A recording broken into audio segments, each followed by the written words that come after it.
Welcome, fellow travelers. Modmaven here, and I'm happy to bring you a review of this beautiful paradise planet. What is that I hear? Oh my gosh, we've got a sandworm. Awesome.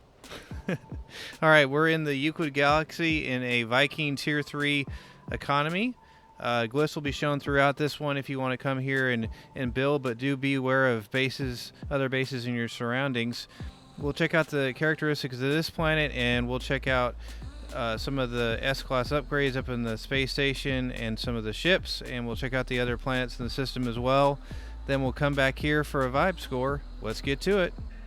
Well, you just saw one of the reasons why we're here checking out this paradise planet, that awesome sandworm. Maybe we'll see it later again, but another big reason is these colors.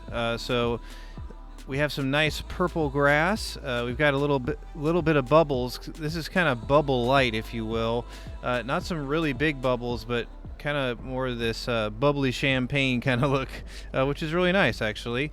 I have a little bit of green grasses kind of mixed in. So as far as our flora, as we said, we have our purple grass, and then it's more of a meadow feel. So we have a few plants, you can see them there, that are kind of like a little bit larger plants, but really not a lot of trees. It's mostly kind of boulders and different things like that, and lots of mountains. So as far as our fauna, I wanted to cover that really quickly and point out one in particular. All right, as we check out kind of our meadow grasses here, we got a nice one here. These are kind of these tauntauns, and I like how these are colored and kind of set up here. Kind of have some horns. We got the fur, with that one of the recent updates, and kind of these spikes on them as well. So these are a lot of fun. Kind of those elephant looking feet on there. Those are cool too.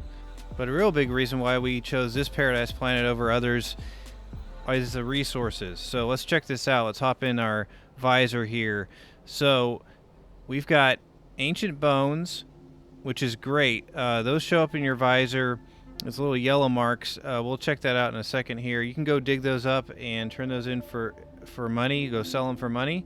And then also we have star bulb, copper, paraffinium, and cobalt. So you also have cobalt if you want to mine that up and sell it, flip it, get some money that way. So two really great ways of getting money here. And staring us right in the face right here is our other way to get some things, namely nanites. So these guys, these are called Curious Deposits. So I'm gonna I'll put a screenshot of another location that I found these. So this only has 3 right here, but you can have up to 10 or 12 of these little guys. And what these do is when you shoot them with your mining laser, they'll start rolling away. So they're actually called runaway mold. So this is what these curious deposits look like in the visor if you're looking for them. They have this little yellow icon with the 3 little kind of balls or stars on there. So what these will give you is runaway mold, which you can throw into a refiner, and then that will directly give you nanites. So along with our ancient bones that we were talking about just a second ago, and also the cobalt that we can flip and make money, we can get nanites from these. These are called runaway mold because when you start shooting them, they run away. See, they start rolling. Okay, so that gave us some runaway mold, right? Quite a bit, actually, 650. So that goes 5 to 1 nanites. So what you can do at these is you want to set up a base with some walls on the downhill side of the curious deposit. So for in this case, I would put some walls kind of like right along here, and then maybe uphill on this side of it, I would put maybe my platform and maybe some refiners here, so that when I stand here and shoot these, they'll kind of get caught by the walls that I've set up. Once you gather the resources from these, you can throw them into a refiner and go ahead and put down a save point, because you can reload from your save point, and then these should respawn. Now, it doesn't happen every time. You may need to do a little bit of experimenting, but speaking of that, you know what? I just heard an exotic. Let's go check it out. Sweet. We weren't quite ready to talk about ships yet, but we might as well, and we'll circle back to some more up in the space station. So here's your exotic for this one. Every system has an exotic, and this is the one for this. Got the 7 there with the fixed fin, the little side thrusters, a single engine on the back with a little tail cover. Pretty good looking ship here. You again? Remember this guy? Yeah. So yeah, we got our sandworm again. I did want to mention, there's a few pretty good ways to get nanites, and this is one of them.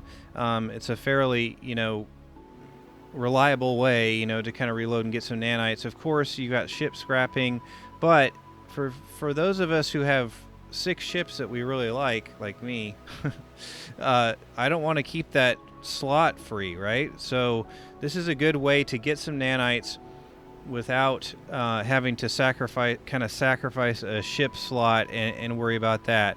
Of course, you can also do the derelict freighters to get some nanites that way, to refine down what you get there. But this is a really decent way, and it really doesn't take long once you get a few refiners going.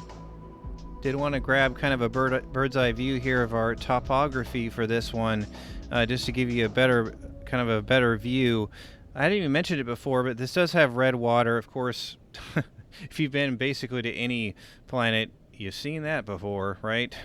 So not much to write home about there, but just kind of like I said earlier, kind of a bouldery look with some rolling hills and so forth. Nice little aqua sky, but plenty of places to build. And I will say this too, as we kind of check out these boulders, they a lot of times will look like the runaway mold, and you really just kind of need to use your visor.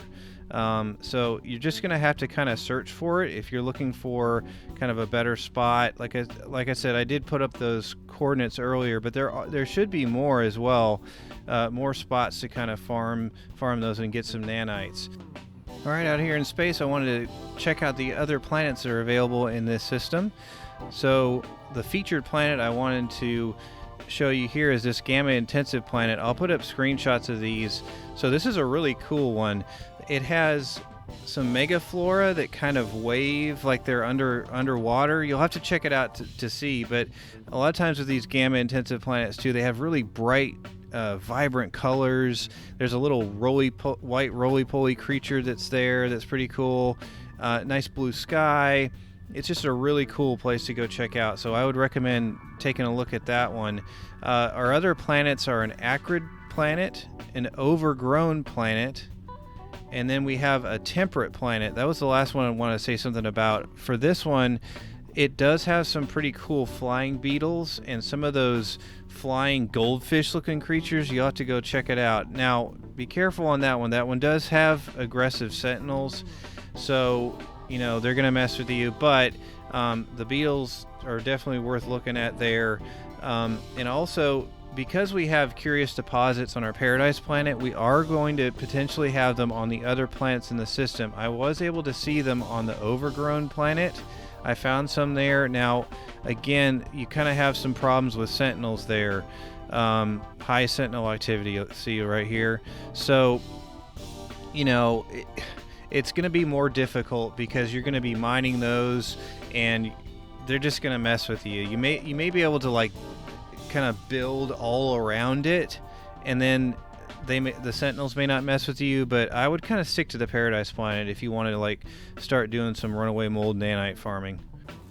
Alright, up here in the space station, let's talk ships. I stood by my blue Alpha back there with the droid wings and reloaded, so this should be your first wave. We had a couple of things leave there already, but pretty cool hauler back here. This yellow one with those W kind of wings and everything. That's a really cool one. That's actually one of the ships I wanted to check out here, so it's nice to have that come in so we can take a look. A couple shuttles here. So in any system, this is a Vy'keen system, so we're going to have more fighters. So in any system, you're going to have 21 different configurations of ships. That's things like the colors and the wings and the cockpit and the engine, different things like that. So for this one, we're going to have 7 different configurations of fighters. I did want to put up a couple of screenshots of some fighters for you.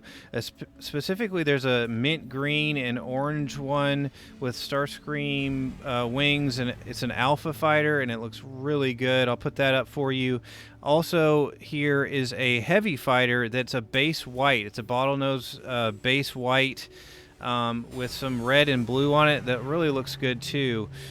Also, if you missed it earlier, we did find the exotic for this one, so I'll put it up here, blue with the fixed wing, and then the cover over the single engine on the back and the side thrusters. So if you want that, come on and get it. You can find it here or down at a trading post.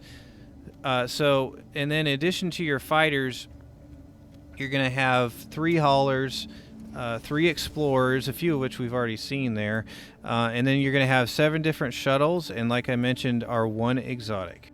Alright, it's more ships coming in and out here. Let's talk S-Class upgrades. So these are available at the vendors over on the left-hand side when you fly in here, as a kind of cool long nose comes in there. So for this was gathered on the PC, so your results may vary here, but it should be pretty close. And actually, as I bring them up here for you, there's not really a whole lot here to be honest. A couple for each, and we didn't even have any for the Starship for this one. This is kind of one of the worst S-Class upgrade stations I've been in quite some time. So not much here. But one thing they do have is dihydrogen jelly. So if you're going to be doing any of the nanite farming with the runaway mold, you're going to need some refiners. The medium refiners you need dihydrogen jelly for, so that's nice that it's available up here in the station. Also, you can refine that down to get a bunch of dihydrogen, and that's nice for your freighter because you can use that to make frigate fuel. Sweet, this is that alpha fighter we were talking about with the kind of mint green and orange. Kind of see it in person here a little bit. And right back there is another needle nose and the heavy fighter we were talking about. So that's my blue alpha there. But all these are available and they're pretty sweet. So we're gonna leave these awesome ships up here and head back to the planet and give this one a vibe score. Alright, now it's time to give this planet a vibe score. The vibe score is a measurement. It's very subjective, but it kind of like measures how it makes me feel just to kind of hang out and vibe for a while here. It takes into consideration, you know, some of the things we talked about during our review here about the flora and fauna, and this one's nice. We have multiple ways of making some money here with our ancient bones and cobalt that are available in the resources here, and then also our kind of runaway mold, our curious deposits that we talked about, maybe setting up a base around and then turning those into nanites with some refiners. So a great place to make some money and also make some nanites. So really great combination there. These are some nice pleasant colors, some nice blue in the sky. It is quite mountainous, which some people, you know, don't always like. It's a little bit harder to get around and so forth, but there's a couple of other planets that are nice to check out here, especially that gamma intensive one with its cool mega Flora. So we're gonna give this one an 8 out of 10. With that, I'd like to thank you for watching, and if you enjoyed this, please like and subscribe to catch that vibe. Special thanks goes out also to my supporters over on Buy Me a Coffee. You can check out the link here. Would really appreciate some support as I make these, and it would be appreciated. Thanks, everybody.